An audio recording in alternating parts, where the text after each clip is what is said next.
Hello, you maddening Midlothian madams. Yep, it's a malt mention and a malt mention credit to John Zajac 9849.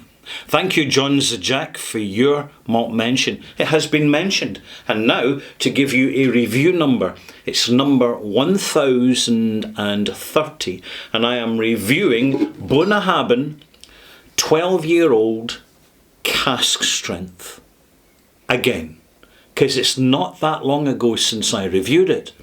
But I'm reviewing it again for a specific reason, and I want to discuss that reason with you, and I'll particularly deep dive it in 1030 extras.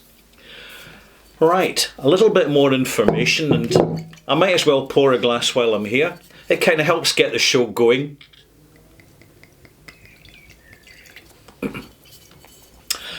This is the 2023 edition. It's bottled at 60.1%. It is, give me a second, no added colour and non-chill filter. It says it in the label. So it's a full integrity delivery of a very good single malt. And you can buy this in Britain for £75 a bottle. £75 a bottle, and I would suggest to you that is a very good price. I know there is a culture at the moment, understandably, with the effects of inflation, which is saying, you know, we can't afford a lot of whiskies anymore. But what I would recommend in response is focus on the quality of what you buy rather than the quantity. Because increasingly a lot of the cheaper whiskies are cheaper for a reason. They're discounted for a reason, and the reason is they're kind of losing their reputation. They can't sell in their merits. You'll find them in supermarkets. So be aware of this. And if you're on a budget, just simply maintain the quality of what you're buying, but physically buy less. Buy fewer bottles. The more the feedback goes into the industry that sales are declining in specific markets around the world, the more inclined they will be to carefully manage their pricing policies. In my opinion, in 2024, £75 for a whisky, not only of this presentation and this quality, it's an official bottling, some seriously good casks involved. I call this good value. I do. And we mustn't forget, when we're looking at the cost of things, one of the most important reasons is the devaluation of our spending power through inflation. Now, the reason for inflation is simple: to devalue the power of the particular currencies that we are tied into, that we have to spend. So what happens is, basically, over time, all currencies, all fiat currencies, they devalue because they're being, well, ransacked. Now, I'm going to leave it there now, but study it more carefully, because when we're buying whiskey, we need to understand the reality of the economics involved, so as to give us a more accurate picture as to how to spend our money, where to spend our money, and what to spend our money on. And at this moment in time, I'm highlighting this bottling as a very good example of a relative contemporary value for the price. Bunnahabhain is one of the most reviewed single malts on this channel. In fact, I've reviewed Bunnahabhains 17 times, which is quite a lot for the variety of whiskies that I get through here have got through over the last 15 years. And back in 953, so the review isn't that long ago, it was November 2022, I reviewed the 2022 edition of this cask strength whisky. In other words, basically when it first came out. and I really enjoyed it then. I gave it 9 out of 100. I wouldn't give it that now because I'm bringing all marks down to try and offset the price gouging that some retailers are doing on the back of my reviews, which I'm not particularly flattered by, to be honest. Anyway, excuse me, I've got a bit of dust in my eye. See if you've got any dust in your eye. Here's what you do. A complete distraction, but the whiskey's opening up. We'll come back to that in a minute. What to do is take your eyelashes, lift out the way, and then drop the eyelid down as far as you comfortably can, and then let it go. And then give it a wee scratch on the inside and the outside. And that should dislodge any little bits of grit. It can be very annoying. You know yourself. It happens to everybody. So, what do I have to say about this? I've got a lot of history with Bunnahabhain. And when we're experiencing with whiskey, we're experiencing everything. We try to be rational. We try to be objectively analytical. But whiskey's about alcohol. And alcohol is not rational. It's just a little bit rational, but it's not very rational. And when we connect with a whiskey, we do so as much emotionally as we do methodically. And that's the fact of it. So with this, first nose, intense, quite nippy due to the alcoholic strength. It's over 60%. I mean, this is illegal in Norway. Seriously, 61.1%. Any spirits over 60% are illegal in Norway. So, sorry Norway, you're going to have to smuggle it through Sweden. Maintain these craft traditions of yesteryear.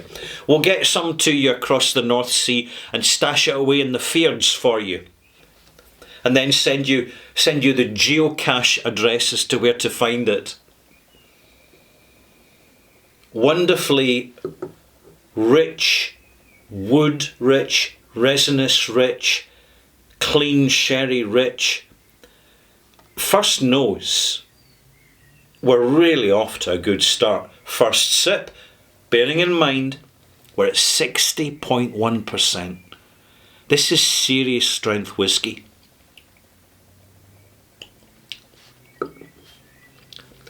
When you've got serious strength whiskey, reduce the volume of what you taste by at least half. It means there's more saliva in your mouth to dilute the intensity of the ethanol, the alcohol. It's quite tight, it's quite locked up. Even though the bottle's been open for over a month, it's clean, malty, classic Bunnahabhain signature. So I'm going to add water now. And I'm going to add, yes, you know, you Ralphie regulars, you proper malt mates, you already know I'm going to add quite a lot of water, because water in high strength alcohol, particularly when it's young, gives you access to the smell and in particular the flavour. So I've added 3 teaspoonfuls, 50 millilitres, 15 millilitres of water. Already you can start to see just a little bit of Scotch mist appearing because this whiskey has not been chill filtered. I'm just going to let that sit and open up for a couple of minutes. And while that's happening, I want to tell you about my personal history.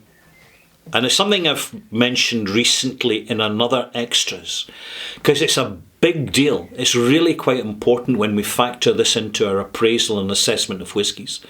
But it was back in the 1980s when I walked into a bar in Glasgow called the Smithy. Call it Smithy. Interchangeable. And I ordered a pint of Younger's No. 3.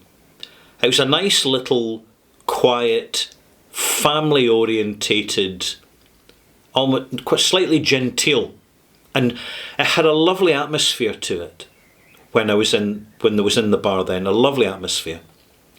And I was scanning the top shelf and asked about the price of the single malts, and they had Glenfiddich, of course they had Glenlivet, but I saw this one I didn't recognise, Bunnahabhain, and it was there because within the community there was a lot of Highland people came down from the Highlands and Islands through the whisky industry to work in Glasgow in the bottling plants and in their main offices of the big companies.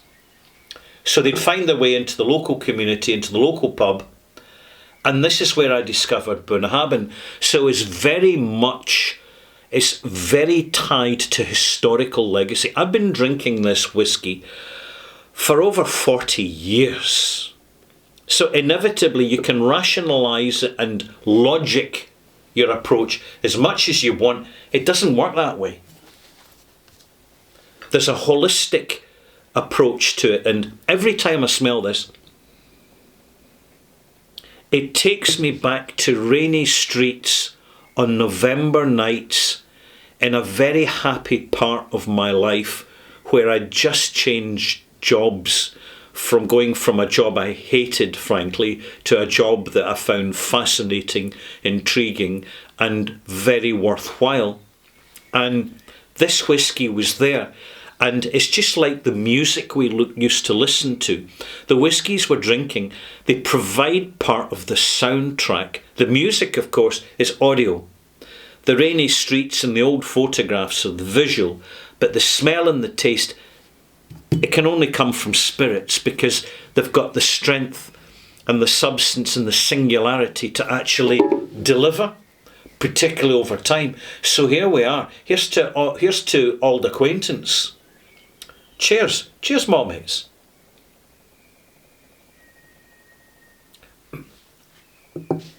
Not peated. It's an Islay malt, but it's not peated. Rather like Bruichladdich, it's another side of Islay. It's underrated. It's often overlooked by people who go automatically to the peat monsters and the big brands, or the bigger brands, or what people perceive to be the bigger brands. So you have this certain amount of consistency over the years in the signature of Bunnahabhain, even though at times, unfortunately, some of the batches have been, frankly, very below the line. Right, I'm being tactful here, because I've got a sentimental attachment to Bunnahabhain. This does not have a problem. Before I even bought this, I did quite a lot of research looking at other people's reviews. Yeah, as a reviewer, I check out other people's reviews. And then I consolidate all the reviews together, and then I have to make a judgment based on the collection of reviews. When I saw the comments on this, it was a no-brainer. I just wanted, it really helps me in my channel to buy something really nice, to say pleasant things and review it, and not start to have a grumble and a complaint. And with this Bunnahabhain, there's nothing to grumble or complain about. The Scotch mist is continuing to appear. As you can see, there's no caramel E150A in this dram. This dram is showing us respect as customers instead of patronising us with artificial presentation, which is what caramel colouring is. Artificial presentation. Here it's natural, it's integrity. Nose, soft pineapple, little bit of grapefruit in the background, a lovely, soft, rich, almost scorched, fudgy, toffee maltiness. It's the sweet side of barley grain. Delicate, floral, summer gardens in here. Lilies, a little bit of freesia going on. It's complex. The nose really sets you up for what you're going to get off the palate, and that is an impressive amount of cleanly delivered, well-matured complexity from an absolute banger of a bottling. Here we go.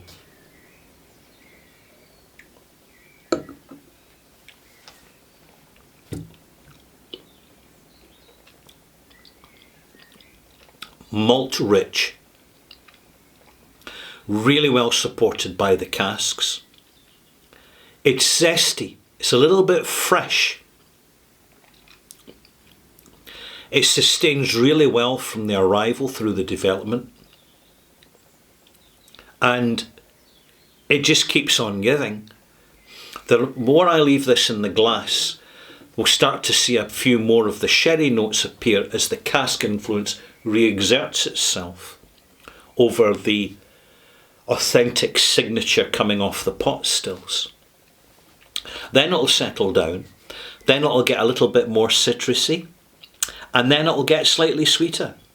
This is an animated single malt, and it is greatly aided by the fact that you're getting a traditional, authentic, respected signature of a single malt, which is being delivered more intensely due to the high strength.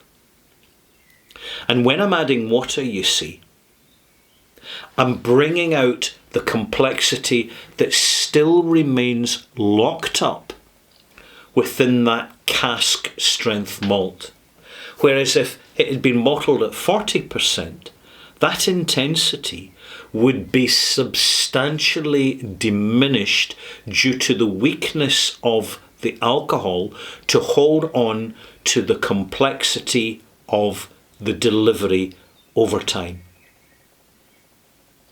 So when you buy your 40% whiskies, you really don't need to add any water at all, because it's been done for you and it has flattened the delivery of the spirit. And for the majority of people, that's absolutely fine, because they don't want to be over challenged. They don't want to have to slow down and think about what they're consuming. Whereas for malt mates, people who are genuinely, and this goes for any spirit and every spirit, even some vodkas, there's a natural complexity in there that you'll find at higher strength, which is no longer there at lower strength, because it's dissipated at the point of dilution. I'm dissipating it now because this is the point of dilution at this review. Here in the bothy, on the barrel, I've added the water. But you see, I'm getting that window of opportunity. As the strength dissipates, it's dissipating up my nose and dissipating into my mouth, and I'm thoroughly enjoying all the dissipating that's going on. Every last moment. Because the complexity can't disappear immediately. It needs time. And I am giving it not too much time, but just enough time. So let's give this a malt mark. Excuse me.